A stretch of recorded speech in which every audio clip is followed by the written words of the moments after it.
Let's move on to the match of the tournament so far, without a shadow of a doubt. Netherlands against Ukraine.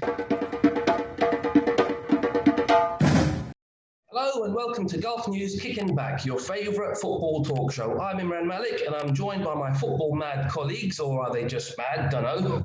We've got Matt Smith, Shamsir Mohammed, and special guest Sahil Sajan. How you doing, guys? All good? All good, bro. Not bad. Mad as ever.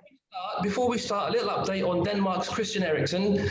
He's stable in hospital, he's talking, and he even sent a message to his teammates, so we're all delighted to hear that he's doing well. Some more news from Euro 2020. Portugal's João Cancelo has been tested positive for COVID-19 and is out of the tournament. How much of a miss is that going to be for them? And a bit of odd news this one. A fan was seriously injured after falling from the stands at Wembley Stadium during England-Croatia match yesterday. Now, there's no mention on where he was sitting exactly, but I've been to Wembley and watched Spurs in one of the Champions League games and sat in one of the cheaper seats right at the top. And if you fell from there, blimey, that'd be bad. Anyway, we wish him well. Right, speaking of Wembley, let's start with the England-Croatia game. It was a massive win for us. I think we started really brightly. There was an urgency about our game. It looked like the plan was to catch Croatia cold and finish them off in the first 20 minutes. Foden, who we know is going to like the tournament, was so unlucky to hit the post after the first 5 minutes. What a lovely curly gaffer that was. Phillips came close with a lovely volley from outside the box, and there was other half chances in that flying start. What did you guys make of that opening 20 minutes? Oh, absolutely. I thought that England, I was sitting watching it and I was going, oh, goodness, this could be 3 or 4-0 down here. You know, they're just flying there because Raheem knows Foden like the back of his hand. And Raheem Sterling was just feeding those balls in. I thought Harry Kane was surprisingly quiet, but Foden more than made up for it, especially in that opening period. The one concern is if you don't get that goal in the opening period, then the nerves can creep in, and the Croatians start to creep back into the game, and then that's when maybe you have to rely on the manager's tactics to make sure that you do get that result rather than just relying on your out-and-out flair and skill. Yeah, it's a massive win for the three lions, but the match started with a controversy. You have got two stellar left backs in your squad, but Gareth Southgate started with Kieran Trippier in the left hand side, which was baffling at all. But if that win wouldn't have happened, all the blame would have gone on to Gareth Southgate. But I think the game was won in the midfield. Declan Rice, Calvin Phillips, and Mason Mount were absolutely brilliant, along with Mings at the back. So these guys with very less experience, they showed how they can outclass and outplay a midfield of gold of Croatians. Like that Croatian midfield was as good as any midfield in the world. But they showed their positional brilliance and intensity. With all their intensity, they just outplayed them. It's a good win for the three lions. But when you look at the Croatian side, they look really old. I think it's the end of the generation for them, because now when you see that performance, if I'm a Scotland fan like Matty, I'm not, I would be licking my lips, because even Scotland have got a chance against Croatia now. Yeah, definitely. Like the Croatians, like Shamsir said, like they looked old. The likes of Rebic and all should step up. Modric was also looking pretty decent, but he was not that creative. Perisic is a guy we all know he's lethal in front of goal, but he completely looked out of sorts. That was not the same Perisic we saw in the 2018 World Cup against England. That guy, that was some other Perisic. But yesterday, he was just not looking the same. But one guy I want to mention, as Shamsir mentioned, Tyrone Mings. This guy played really well yesterday. He was a rock solid at the back. Not even one guy was able to get past him. But obviously, the man of the match has to be Calvin Phillips. Well played. He just controlled the midfield. And obviously, he saw that pass to Raheem Sterling, and there was the finish. So England looked organized, in the midfield. Not many chances. Harry Kane, yes, he was a bit quiet, but he was the man to balance the play. He was strong in the air. He was getting fouled a lot. So credit to England for holding on. And let's see, maybe the lineup might be the same if Harry Maguire is not fit. You never know. Just going back to Shamsir's point about Trippier, it's a good point, but I think the reason why he started ahead of Shaw and Chilwell is because I think Trippier is more of a leader. Now, we were missing Maguire yesterday, so we needed someone back there in that defensive role to, keep everybody in position, keep talking, and he does that quite well. So I think that's the reason why he got the start. As an attacking threat, I think Chilwell, when he does play, has gone on for a lot more. But as that game in the first half wore on, it would have been hard for us to maintain that blistering start that we had. And I think there was too many sideways passes, too many backwards passes for my liking. And we couldn't get close to Modric, who started to pick out a few passes in that half as it progressed. And Croatia came into it a bit more, didn't they? Yeah, as I said, the key thing is the 3 points are in the bag from what is probably, on paper at least, the toughest game in England's group. They can now start thinking, right, that's the hard part done. Now let's not make any silly mistakes in the next two games, and then they're as good as in the last 16. The Croatians, as you said, they came more into the game, but I think that was more down to England letting them in than anything they were doing themselves. They had a couple of half chances. I thought, as I think we've all said, that Calvin Phillips was what a find for all the superstar names in this tournament. The young lad from Leeds United is the guy that's been, grabbing the headlines. He just needs to do something about his haircut, but that's a different story. As far as Croatia go, I think even as you said, the likes of Scotland and the Czech Republic will be, they'll take a close look at that game and know that there's something there for the taking. Matt, you mentioned Kane earlier there. I mean, it looked like he was playing a deeper role to me. There was times when he wasn't even near the 18-yard box when we were attacking, and I think that's a ploy by Southgate, but I don't think it worked, and I'd rather he pushed up more and got support from Sterling, Mount and Foden. But also, how did he miss that chance? 9 times out of 10, he tucks that away, doesn't he? What a pass from Mason Mount. Yeah.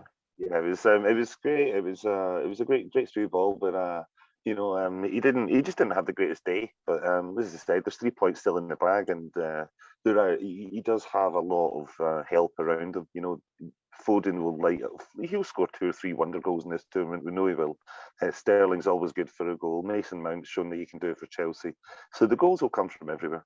It's not just going to all be on him, and then maybe that's why Southgate's got him in this deeper role, so he can play that holding visionary role in the centre rather than trying to just get on the end of every pass.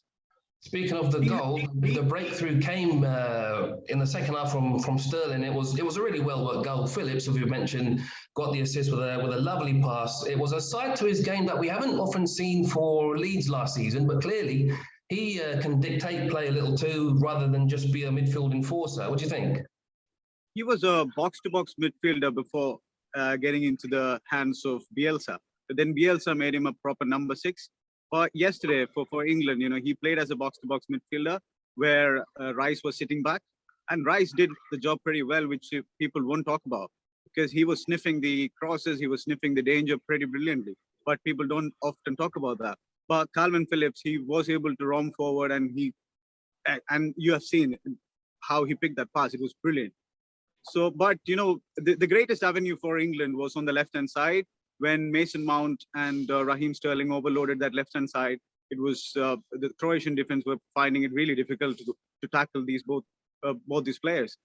And when looking back to the point that you mentioned about Kieran Trippier being the captain, being the leader in the side, yes, I can understand that. But the 2 weakest points for Croatia were their fullbacks, and if England had played Luke Shaw or Chilwell, where Luke Shaw had one of the best seasons in his career for Manchester United, and Chilwell is very high on confidence for winning the smallest cup in the world, which is the Champions League. So I don't know why he left these both guys out, because England could have scored more goals if they had left back with the left foot with blistering pace. It was an absolutely baffling decision. I hope he doesn't make that same decision again in the next game. Definitely 2 left backs. They're blessed with 2 wonderful left backs. Either Shaw or Chilwell, both can start. Either one of them can start, obviously. I don't think, what Shams says, I don't think Southgate needs to start another right back just to play at left back. Like, No need of Trippier starting at left. Already Walker is playing at the right. Just play a proper left back. It doesn't matter. And as for Calvin Phillips, we always knew he had a pass in him. Now after this one game, you can see them comparing him to Perlo or something like that. So He's the I've been Yorkshire hearing all this Pirlo. stuff. The So English the furlong. guy's got a good pass. There's a reason why Gareth Southgate selects him. There's a reason why the Leeds United manager loves him so much. And you never know. So he is a talented player, and there's much more to come for him in club level also. But I mean, it was interesting to see as soon as we took Foden off and brought Rashford on, our attacks became more sporadic. We didn't look like a threat, and Croatia came back into the game.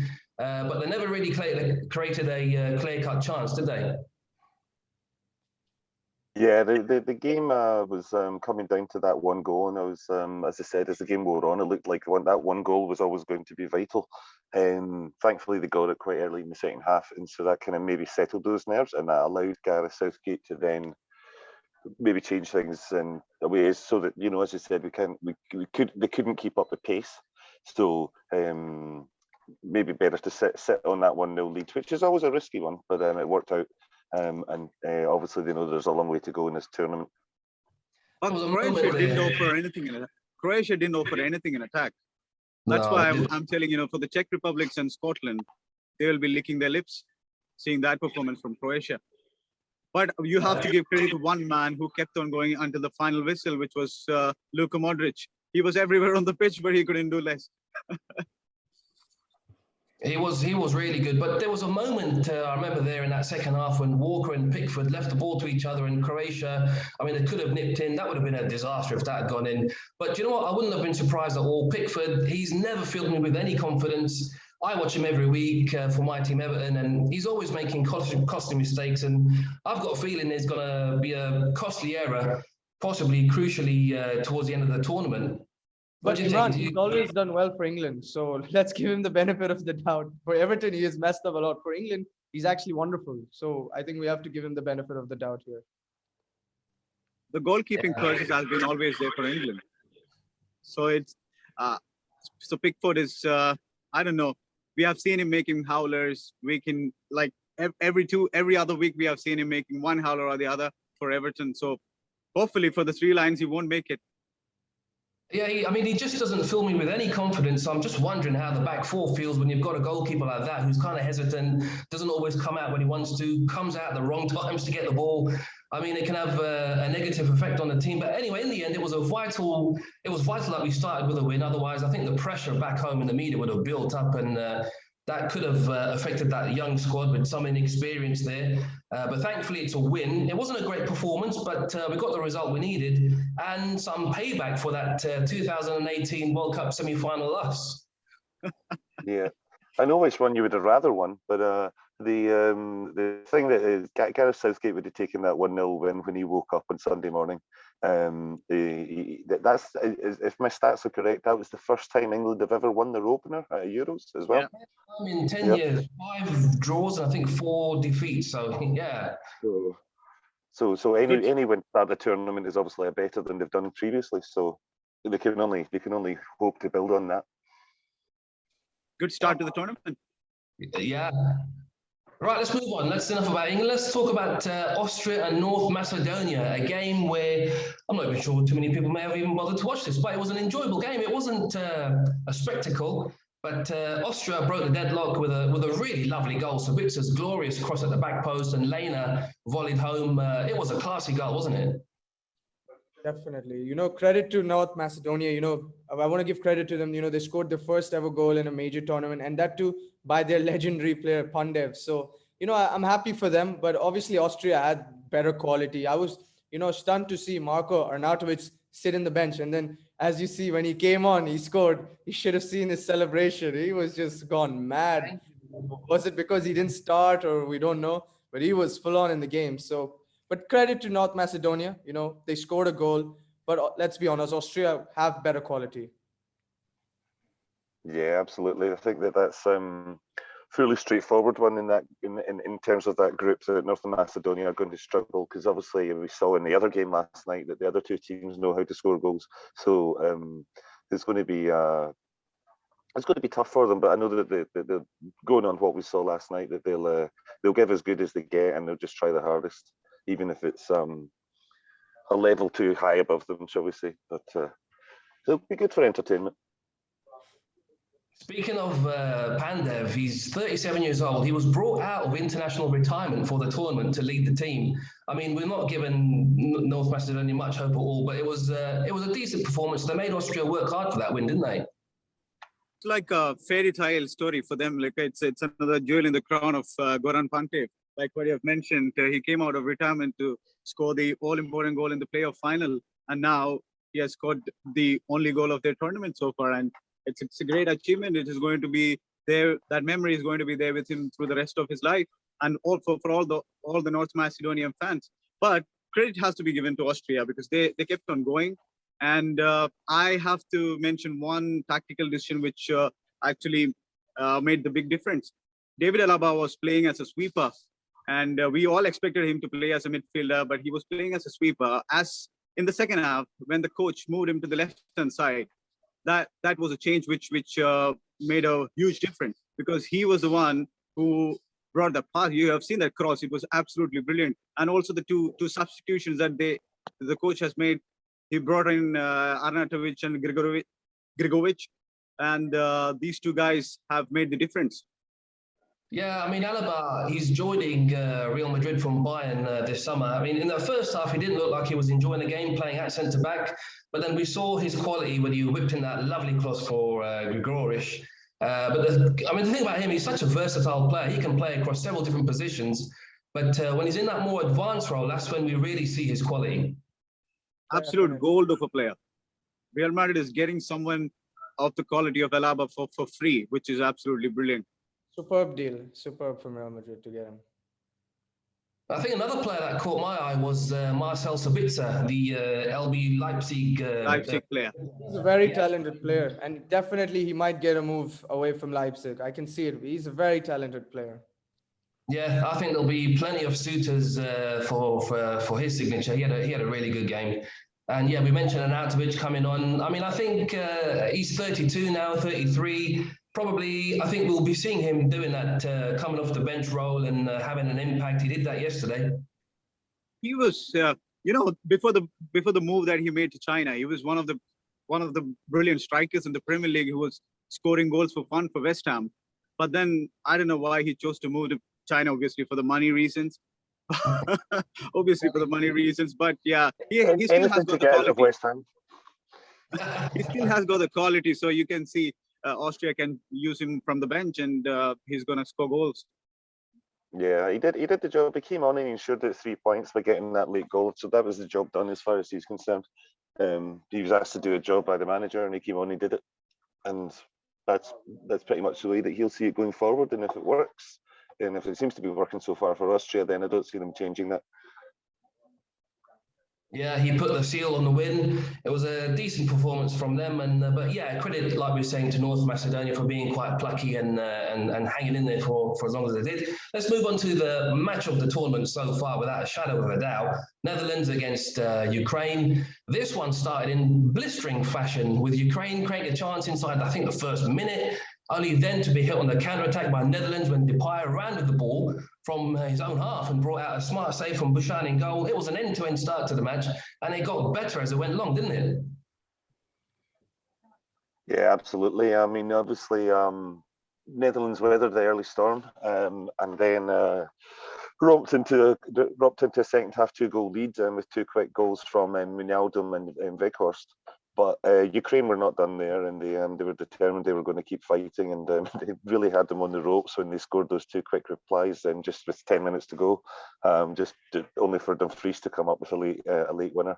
It was it had everything, and after what happened with Eriksen, it was great to see a real, true, classic game. You know, one that people will talk about for years to come, and showing that why people love this game so much as well after all the dramas we've had recently. It was definitely it was definitely the game of the tournament so far. But I have to take a different look at the game.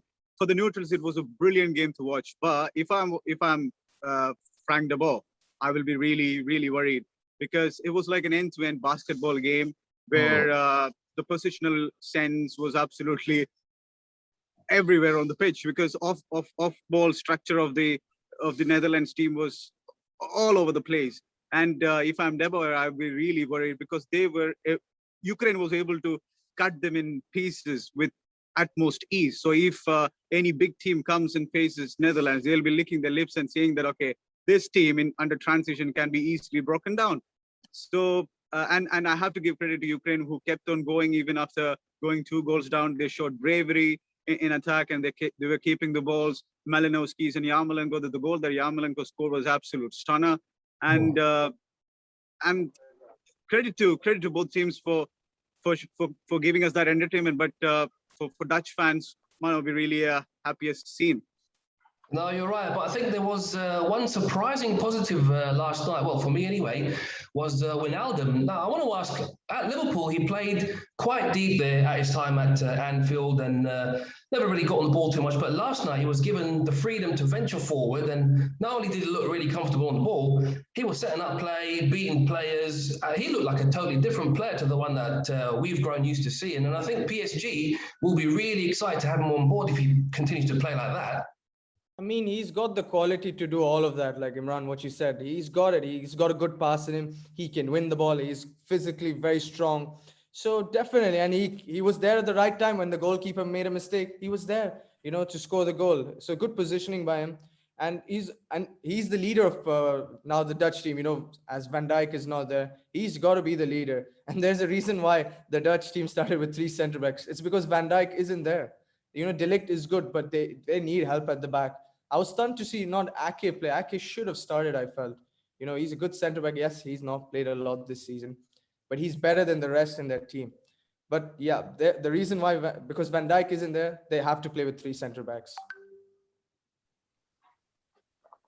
Absolutely. The other thing is, obviously, Wijnaldum is he struggles to get forward as much for Liverpool, or he did before he moved on.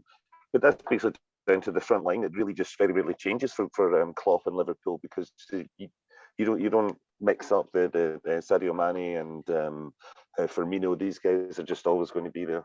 But during qualifying for the Netherlands, Wijnaldum showed that he can lead the line time after time. He scored 8 goals in qualifying. He's now grabbed another one in the tournament. So I think that he plays a very different position, but I think that you'll see PSG will utilise him much further up the pitch now that they know exactly what he can do. Yeah, now Weghorst, he got the second, and if anyone turned off the telly or started watching Netflix or something, well, you missed an absolute classic. Ukraine came storming back, and I think we've witnessed the goal of the tournament so far. That's going to take some beating, isn't it? What a strike that was. That man is blessed with a wonderful left foot. Let's be honest. Yarmolenko, he's got one of the best left foots I've ever seen. Yes, he's not played a lot for West Ham, but if you've seen in West Ham, he's got a gem of a left foot. And today we saw that against Ukraine. Oh, that was a gem of a goal. And he really, not many people have such a great left foot, but this man is blessed with a beautiful left foot. My mate's a big West Ham fan, and every single week he goes on about Yarmolenko. Even when he's not playing, he's going on about him. But yeah, anyone doesn't know, he absolutely has got a rocket of a left foot. Right, so that's enough of yesterday's games. Let's have a look forward to today. Now, I know Matt will be very interested because Scotland get their tournament underway against Czech Republic. Mate, what do you think? How's it gonna go? Oh, it's a funny one. You never know with this Scotland team. Sometimes they can just pull things out of the bag and play brilliantly.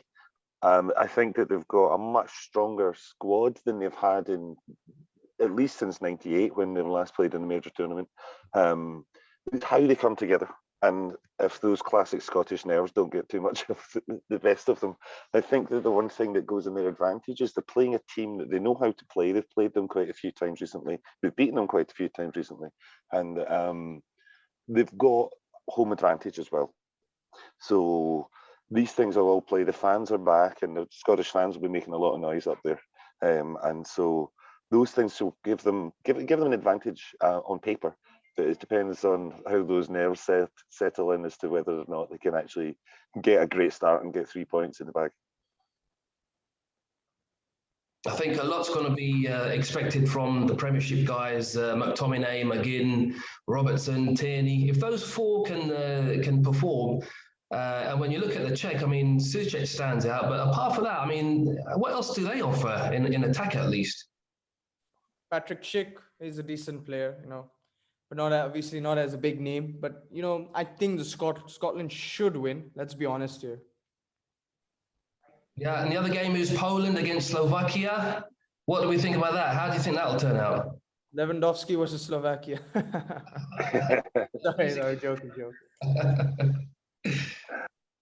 He's one of the oldest men in the tournaments, but Lewandowski is still going to be banging those goals in for fun. We just know that he's just relentless for Bayern Munich and for Poland, and he's just going to keep going throughout this tournament until they come up against really stern opposition. He's just going to have fun. He didn't have a good World Cup. Let's be honest, Lewandowski for Poland. If you remember the 2018 World Cup, he didn't score a goal. So, it's a big test for him now to play in a major tournament again. So a lot is on him. He has to step up for Poland. No, you're right. You're right when you said it's Lewandowski against Slovakia. I mean, without him, there's not really much. And the final game is Spain against Sweden. That'll be the late one. Again, Sweden are missing Zlatan. Spain have got a few problems now as well because of COVID. So what do you think there? Shamshir there? Oh, we lost him. I think Spain, the loss of Busquets and Marcos Llorente, huge loss. But obviously they have good experience. Rodri can come fill in at the back to replace Busquets. So, Spain are all right, but still, I don't think Alvaro Morata is that great of a player. He's all right, but is he going to step up for Spain at the big stage? They are playing Sweden. It is going to be a very interesting game to watch. It's not going to be easy for Spain. Let's be honest here. It's going to be tough, definitely, So, Sweden will miss Zlatan. That is one big loss because that man, he's a fighter. But I hope it's a good game. Yeah, I think that they've got some you've got some very tricky ones that could go either way today. All three games could be in the balance. Hopefully they're not 3-0 draws, but hopefully we get some nice fillers like we did last night with the Netherlands and obviously Austria and North Macedonia was a great game as well. The Slovakia will do what these underdog teams will all do. They'll just come out, they'll throw everything at them, I think, because they know that they've got such a goal-scoring threat up front that they will need to make some sort of attacks. Ditto for Sweden against Spain. Even when they're shorn of those talents in Busquets and the like, Sweden will know that they still have a barrel load of talent on that field, and they'll need to give their best if they want to try and get something out of that game. Yeah, you're right. It's going to be interesting to see how all three get on. That's enough for us today. Thanks for watching and thanks to my guests. We'll be back tomorrow for more football chat. But in the meantime, head over to gulfnews.com for all the latest news. And why not get in touch with us and leave a comment and maybe tell us your predictions for the games. If you get them right, Matt has very kindly offered to give you a 1 million dirham reward. That's very nice of you, mate. Sorry? Yes, good luck with that. I'm Scottish. We'll see you all tomorrow. Take care. Cheers, guys.